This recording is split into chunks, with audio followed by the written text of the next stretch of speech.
Breaking news చూస్తున్నాం. కవిత media సమావేశం తర్వాత ఒక్కసారిగా తెలంగాణ రాష్ట్ర రాజకీయాలు మరోసారి వేడెక్కాయి. బీఆర్ఎస్ పార్టీలో గుబులు మొదలైంది.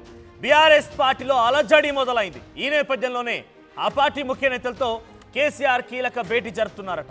కవిత వ్యాఖ్యలని సీరియస్ గా తీసుకున్నారట కేసీఆర్. కేటీఆర్, హరీష్ రావు, జగదీష్ రెడ్డితో కవిత ఇష్యూ పైన సుదీర్ఘంగా చర్చించబోతున్నారట. అర్ధరాత్రి వరకు నేతల అభిప్రాయాలు సేకరించనున్నారు కేసీఆర్. కవితపై కఠినాత్మకంగా నిర్ణయం తీసుకోవాలనేటువంటి సూచన మెజారిటీ పార్టీ నేతలంతా కూడా కేసీఆర్ కి చెప్తూ ఉన్నారట. నిన్న హరీష్ రావు టార్గెట్ గా, అంతకంటే ముందు జగదీష్ రెడ్డి టార్గెట్ గా, అంతకంటే ముందు కేటీఆర్ టార్గెట్ గా, ఇప్పుడు రాజ్యసభ మాజీ సభ్యుడైనటువంటి సంతోష్ రావు టార్గెట్ గా నలుగురు పార్టీ కీలక నేతలు, నలుగురు కూడా కేసీఆర్ చుట్టూ ఉండేటువంటి ఆ వ్యక్తులే టార్గెట్ గా కీలక వ్యాఖ్యలు చేసింది కవిత.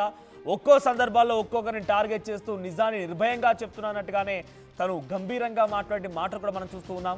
సో ఈ నేపథ్యంలోనే ఈ వరుస సంఘటనల పైన కేసీఆర్ దీన్ని పోస్ట్ మార్టం చేయాలి, ఈ సంఘటనని పోస్ట్ మార్టం చేయాలి, మనం కంప్లీట్గా దీని గురించి ఒక అంచనాకు రావాలన్న విషయం పైన అర్ధరాత్రి వరకు ముఖ్య నేతలతో చర్చించే అవకాశం కనబడుతోంది.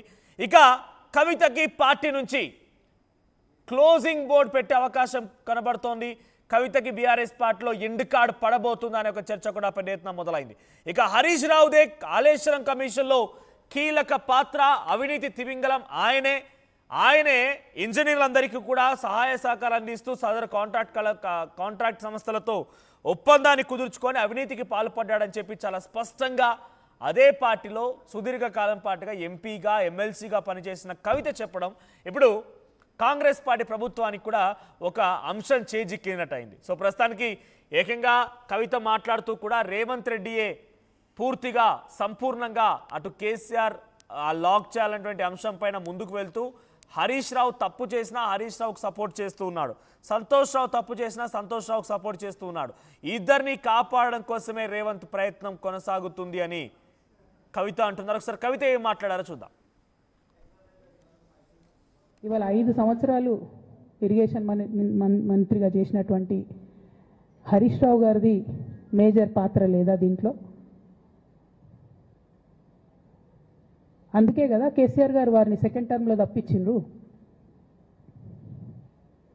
ఈ మొత్తం కాళేశ్వరం ఎపిసోడ్లో కేసీఆర్ గారికి మరక అంటిందంటే 2-3 వ్యక్తులు కారణం. మాజీ రాజ్యసభ సభ్యుడు ఒకలైతే, హరీష్ రావు గారు ఒకలైతే, మేఘా కృష్ణారెడ్డి గారు ఇంకోటి, మేఘానో బోగానో ఏదో. ఈ పెద్ద పెద్ద కాంట్రాక్టర్లు అందరితో కుమ్మక్కై కేసీఆర్ గారు ప్రజల కోసం ఆలోచన చేస్తే, నీళ్ళ కోసం ఆలోచన చేస్తే, వీళ్ళు సొంత వనరుల కోసం, డెవలప్మెంట్ కోసం, ఆస్తులు పెంచుకోవడం కోసం ఆలోచన చేసి ఇవాళ మీ వల్ల రేవంత్ రెడ్డి లాంటి వ్యక్తి, తెలంగాణ ఉద్యమానికి సంబంధం లేని వ్యక్తి, కేసీఆర్ గారి కాలి గోటికి సరిపోని వ్యక్తి, ఆయన నిలబడి కేసీఆర్ గారిని చేయెత్తి చూపించి కేసీఆర్ గారి మీద సిబిఐ ఇవాళ నేను వేస్తా అని చెప్తున్నాడంటే కారణం ఎవరు దీనికి? నేను భరించిన, ఇదే హరీష్ రావు గారు, ఇదే సంతోష్ రావు గారు అనేక కుట్రలు చేసినా కూడా భరించిన. నా మీద ఓపెన్గా మీడియా మిత్రులందరితో రకరకాల మాటలు చెప్తే కూడా నేను భరించిన.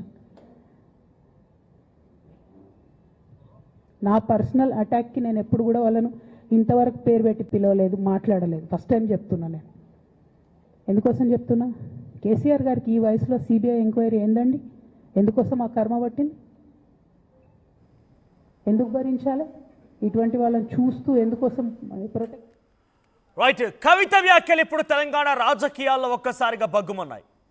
ఇప్పటికే తెలంగాణ రాజకీయాల్లో వివిధ స్థాయిలో వివిధ పార్టీలకు సంబంధించిన అంశాలు కానివ్వండి, ప్రజా సమస్యల మీద గలమెత్తుతూ చాలా పెద్ద ఎత్తున వివిధ వర్గాల నుంచి కూడా ఒక హాట్ రాజకీయాలు కొనసాగుతున్న క్రమంలోనే కవిత డైరెక్ట్గా అదే పార్టీకి, తను ఏ పార్టీలో ఇప్పుడు ఎమ్మెల్సీగా ఉన్నారో అదే పార్టీకి సంబంధించినటువంటి ముఖ్య నేతలైనటువంటి సంతోష్ రావు అండ్ మరీ ముఖ్యంగా మాజీ మంత్రి హరీష్ రావే ఈ కాళేశ్వరం అవినీతిలో చాలా కీలకమైన భాగస్వామిగా ఉన్నారు.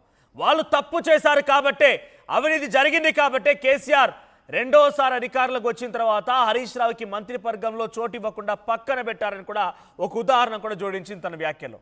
ప్రస్తుతం ఇవి హాట్ టాపిక్గా మారాయి. చూద్దాం, నిజంగానే మీరు కూడా అనుకుంటున్నారా హరీష్ రావే కాళేశ్వరం అవినీతి మొత్తానికి కారణమయ్యాడు అనుకుంటున్నారా?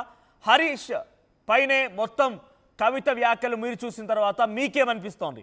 కవిత అభిప్రాయాలు మీరు ఏకీభవిస్తున్నారా? కవిత చెప్పిన మాటలు మీరు నమ్ముతూ ఉన్నారా?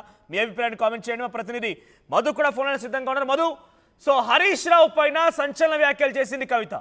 అవినీతి మొత్తానికి కారణం హరీష్ రావు అంటే కూడా చాలా ఢంకా బజాయిని చెప్పింది.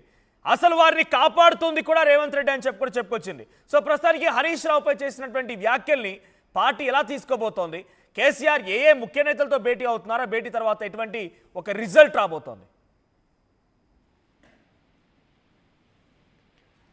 Right Madhu, right.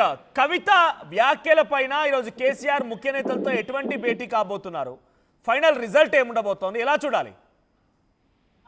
నిన్న రాత్రి వరకు కూడా కీలకంగా ఈ భేటీ కొనసాగింది. కవిత అంశాన్ని ఏం చేద్దాం, కవిత వల్ల జరుగుతున్నటువంటి నష్టాన్ని ఎలా పూడ్చుదాం అనేటువంటి దానిపైన పెద్ద ఎత్తున డిస్కషన్ చేశారు మాజీ ముఖ్యమంత్రి బీఆర్ఎస్ ప్రెసిడెంట్ కేసీఆర్. సొంత కూతురు కావడంతో చర్యలు తీసుకోవడానికి ఆలోచిస్తున్నట్టుగా తెలుస్తా ఉంది ఇప్పటి వరకు. కానీ ఇక ముందు డైరెక్ట్ గా సంతోష్ రావు, హరీష్ రావు కుటుంబ సభ్యులు ప్లస్ పార్టీలో కీలక వ్యక్తులుగా ఉన్నటువంటి వారిని అవినీతి అంశాల ఆధారంగా టార్గెట్ చేయడం, వీరే అవినీతి చేశారు, పర్సనల్ గా 1000 కోట్ల దోపిడీ చేశారు అనేటువంటిది డైరెక్ట్ గా టార్గెట్ చేయడంతో కవితను ఆ అంశంలో మరొకసారి డిస్కషన్ చేసేటువంటి అవకాశం ఉంది. ఏం చేద్దాం అనేటువంటి రాత్రి వరకు కూడా చాలాసేపు డిస్కషన్ అయింది కవితకు సంబంధించినటువంటి అంశం పైన. ఇలాగే ఉపేక్షిస్తే మరింత నష్టం అనేటువంటి ఒక అభిప్రాయాన్ని అందరూ వెలిపించినట్టుగా తెలుస్తా ఉంది. ఇప్పటికే కవితకు సంబంధించినటువంటి విషయంలో సోషల్ మీడియాలో ఆమెను ట్రోల్ చేస్తా ఉన్నారు. ఆల్రెడీ ఆమెకు వ్యతిరేకంగా కామెంట్లు చేస్తా ఉన్నారు. ఆమె వీడియోల కిందనే డైరెక్ట్ గా ఆమె సోషల్ మీడియా అకౌంట్ లోనే ఆమెకు వ్యతిరేకంగా కామెంట్లు చేస్తూ బీఆర్ఎస్ సంబంధించినటువంటి సోషల్ మీడియా టీం పెద్ద ఎత్తున దాడి చేస్తా ఉంది. Already BRS MLC WhatsApp group నుంచి నిన్న కవిత పిఆర్ఓ పోస్ట్ చేసిన ఫోటోలను, వీడియోలను, టెక్స్ట్ ని డిలీట్ చేశారు. తర్వాత ఆయన నెంబర్ ను కూడా అందులో నుంచి రిమూవ్ చేసిన సిచ్యువేషన్. బీఆర్ఎస్ నుంచి సస్పెండ్ అయితే ఇమీడియట్ గా తెలంగాణ జాగృతి పేరిట పార్టీ ఏర్పాటుకు కవిత ప్రయత్నాలు చేస్తున్నట్టుగా తెలుస్తా ఉంది. ఈ మధ్య కాలంలో జాగృతి యాక్టివిటీస్ అన్ని కూడా త్వరలో పార్టీ పెట్టబోతున్నారు అనేటువంటి సంకేతాలే గతంలో కూడా ఇచ్చారు. సో మొత్తానికి కవిత విషయంలో ఈ రోజు సాయంత్రం ఒక క్లారిటీ వచ్చే అవకాశం ఉంది. రైట్. అంటే మధు, ఒకవైపు కవిత ఈ వ్యాఖ్యలు చేసి సంచలనం రేపినటువంటి ఈ క్రమంలోనే బీఆర్ఎస్ పార్టీకి సంబంధించిన అఫీషియల్ ట్విట్టర్ ఖాతాలో హరీష్ రావుని ఆకాశానికి ఎత్తేసి 6 అడుగుల బుల్లెట్ అను ఒక బ్యాక్గ్రౌండ్ స్కోర్తో ఒక వీడియో పెట్టారు. అంటే కవిత మాటల్ని బీఆర్ఎస్ పార్టీ ఏమాత్రం పట్టించుకోవడం లేదు. మరి ముఖ్యంగా కేటీఆర్, కేసీఆర్ అయితే కవితను లెక్క కూడా చేయడం లేదు అనేది మాత్రం అర్థమవుతుందా? ఇలా అర్థం చేసుకోవచ్చా? ఎగ్జాక్ట్లీ. అంటే నిన్న కవిత కామెంట్ చేసిన మరుక్షణమే బీఆర్ఎస్ పార్టీ అఫీషియల్ సంబంధించినటువంటి ట్విట్టర్ హ్యాండిల్లోనే, ఎక్స్ హ్యాండిల్లోనే ఆ పోస్ట్ చేశారు.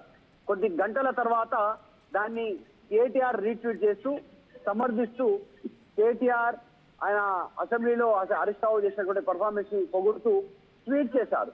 సో ఆటోమేటిక్ గా పార్టీ మొత్తం హరీష్ రావుకి మద్దతుగా ఉంది అనేటువంటిది చెప్పే ప్రయత్నం చేశారు. కేటీఆర్ ట్వీట్ చేసే కంటే ముందు ఎర్రవల్లి ఫామ్ హౌస్ లో కేసీఆర్ తో భేటీ అయ్యారు కేటీఆర్, మరి కొద్దిమంది కీలక నాయకులు. హరీష్ రావు అంటే అందుబాటులో లేరు, ఆయన విదేశీ పర్యటనలో ఉన్నారు. కూతురు సంబంధించినటువంటి గ్రాడ్యుయేషన్ జాయినింగ్ సందర్భంగా అక్కడ వెళ్ళినట్టుగా తెలుస్తా ఉంది. ఇక్కడ ఉన్నటువంటి కీలక నాయకులు కేసీఆర్ తో భేటీ అయ్యారు. భేటీ అయిన తర్వాతనే కేటీఆర్ రీట్వీట్ చేయడం, మెసేజ్ చేయడంతో కవితకు మద్దతు లేదు పార్టీలో, హరీష్ రావుకు మద్దతు తెలుస్తూ పార్టీ నిర్ణయం తీసుకున్నట్టుగా చాలా స్పష్టంగా కనపడింది. నిన్న కవిత మాటలు చూస్తే కూడా దాదాపు అవే రిఫ్లెక్ట్ అయ్యాయి. నేను ఇంత జరిగిన తర్వాత పార్టీలో ఉంటే ఎంత, లేకపోతే ఎంత, నేను ఇండివిజువల్ గా ఉంటాను అనేటువంటి స్టేట్మెంట్ తో ఆమె దాదాపు బీఆర్ఎస్ తో కటి అయినట్టుగా చాలా స్పష్టంగా నిన్న కేసీఆర్ ఉద్దేశించి కూడా కేసీఆర్ పైన డైరెక్ట్ గా సిబిఐ ఎంక్వైరీ వరకు వచ్చిందని అంటే ఆయన పైన ఇంత అటాక్ జరిగితే పార్టీ ఉంటే ఎంత, పోతే ఎంత అని కూడా పార్టీని కూడా సంబోధించారు ఆవిడ.